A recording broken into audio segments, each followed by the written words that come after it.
이 시간에는 대한민국 정치와 입법 시스템에 숨겨진 문제, 바로 졸속 입법의 위험성과 이를 헌법적으로 제어하기 위한 제도적 대안에 대해서 말씀드리겠습니다. 정책의 실패, 이상한 법들, 악법이 나올 때마다 우리는 묻습니다. 도대체 이 법은 누가 만든 거냐? 왜 이렇게 준비도 안 된 채 시행되는 거냐? 그 해답은 바로 졸속 입법이라는 구조적 문제에 있습니다. 우선 졸속 입법이란 무엇인가부터 보겠습니다. 졸속 입법이란 국회가 충분한 심의 없이 사회 전체가 아닌 특정한 정파나 이해 집단의 이익을 위해 빠르게 밀어붙여서 나온 법을 말하는 거죠. 이러한 행태는 위헌 소지가 있고 사회적 합의가 부족하고 또 기존 법 체계와 충돌합니다. 그 결과 법을 시행하게 되면 현장에서 혼란이 벌어지고 결국은 다시 개정되거나 사무화되며 국민이 피해를 입는 그런 행태가 반복됩니다. 왜 졸속 입법을 헌법으로 통제해야 하는가? 지금 대한민국 헌법은 법률의 위헌성 여부를 구체적 사건이 발생한 후에야 다룰 수 있도록 제한하고 있습니다.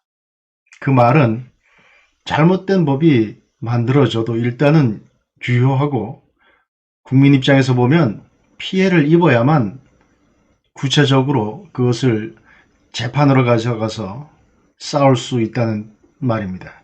이것을 법적인 용어로는 구체적 규범 통제라고 합니다.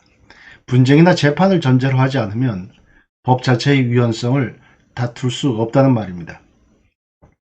된장이 아니라 똥이 분명함에도 꼭 먹어본 다음에야 똥이라고 말할 수 있어야 한다는 거죠. 이와 반대로 똥이 분명하면 맛보기 전에, 즉 분쟁이나 재판이 없어도 그 법 자체를 똥이라고 판단할 수 있는 것을 추상적 규범 통제라고 합니다. 우리는 이 추상적 규범 통제를 인정하고 있지 않죠. 이것은 입법이 사법이나 행정부와 달리 헌법적 통제를 사실상 받지 않는다는 불균형을 낳고 있습니다. 그러나 입법도 국가 작용의 하나일 뿐입니다.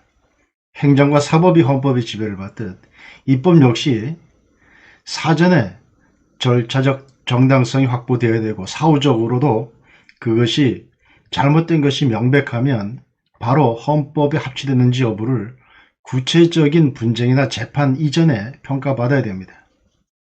이제는 입법을 견제할 수 있는 헌법적 장치, 즉 졸속 입법 방지 시스템이 헌법적으로 들어오는 것이 필요합니다. 그럼 다른 나라들은 어떻게 하고 있을까요? 예컨대 프랑스 같은 경우에 대부분의 법률이 6개월 이상 숙려 기간을 둔 후에 시행이 됩니다. 우리는 특별히 다른 규정이 없으면 20일이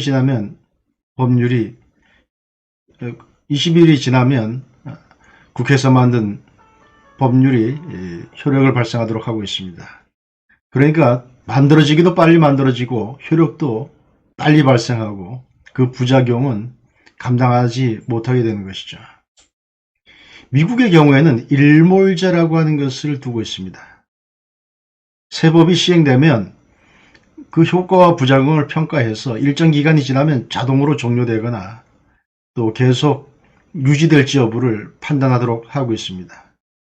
그 법의 유통기한을 두는 겁니다. 또 독일의 경우에는 아까 구체적 규범 통제만 우리는 인정된다고 그랬는데 독일은 추상적 규범 통제 제도를 갖고 있습니다. 그래서 법률이 시행되기 전이라도 위헌 여부를 헌법재판소가 심사할 수 있습니다. 핵심은 단 하나입니다.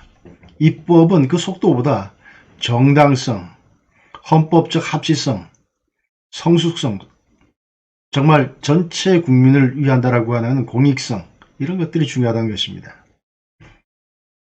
그럼 이런 것들을 헌법으로 가져오기 위해서 헌법을 어떻게 개정하면 될까요? 예컨대 헌법 제53조의 2 이런 것들을 신설할 수가 있습니다. 그래서 법률은 공포 후에 180일 이후, 6개월이죠. 6개월 이후에 시행하는 것을 원칙으로 하고 다만 긴급한 경우에만 예외적으로 조기에 시행할 수 있도록 그렇게 허용하는 것입니다. 또 기본적으로 모든 법률은 특별히 규정이 없는 한 유통기한을 두는 겁니다. 유효기간을 두도록 해서 그 법이 계속 필요한지 여부를 정기적으로 국회가 재평가하고 재의결을 하도록 그렇게 해야 됩니다. 또 하나, 추상적 규범 통제를 도입을 해야 됩니다.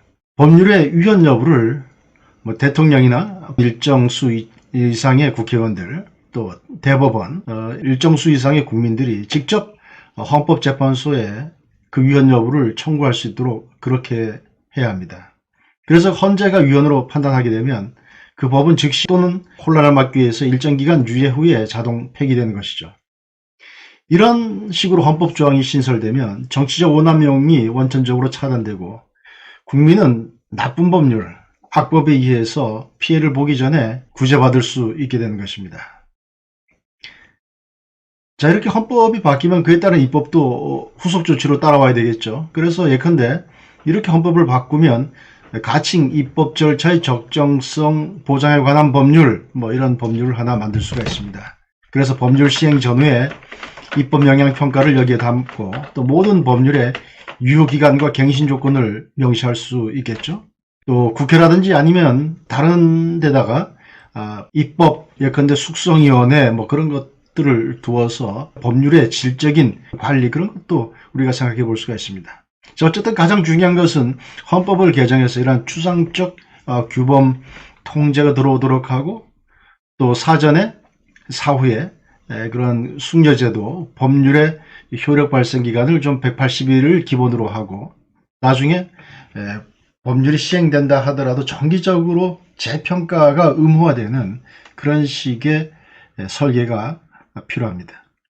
이런 제도가 도입이 되면 어떤 변화가 생길까요? 입법의 숙려와 예측 가능성이 생깁니다. 그리고 정부와 국민은 충분히 준비할 시간을 갖게 되죠. 그리고 낡은 법은 자연스럽게 소멸되고 법률 체계가 유연하게 됩니다. 입법의 남용과 정치적 악용이 줄어들고 결국 입헌주의와 민주주의에 대한 신뢰가 회복이 됩니다. 무엇보다 악법을 죽기 살기로 밀어붙일 동기가 악화됩니다. 해봤자 추상적 규범 통제로 위헌으로 바로 선언될 가능성도 있고 일정 기간 지나면 자동 폐지될 수도 있죠. 그러니까 이런 법들을 막 양산해냈던 국회의원들은 좀 뻘쭘하지 않겠습니까? 자, 이렇게 되면 국회가 좀 조용하게 될 것이고 국민도 덜 피곤할 겁니다. 입법이 바뀌면 정치는 달라지고 정치가 달라지면 국민의 삶도 달라집니다. 입법을 바꾸는 것은 곧 헌법을 통해 정치의 문화를 바꾸는 것입니다. 오늘 이 영상을 통해 졸속입법을 막기 위한 헌법 개정이 우리 사회에 꼭 필요한 이유를 함께 생각해 보셨길 바랍니다. 다음은 국회의 반칙과 편법의 대표적 사례이죠. 쪼개기 국회를 개헌을 통해서 어떻게 원천 차단할 수 있는가, 그것에 대하여 같이 보도록 하겠습니다. 시청해 주셔서 감사합니다.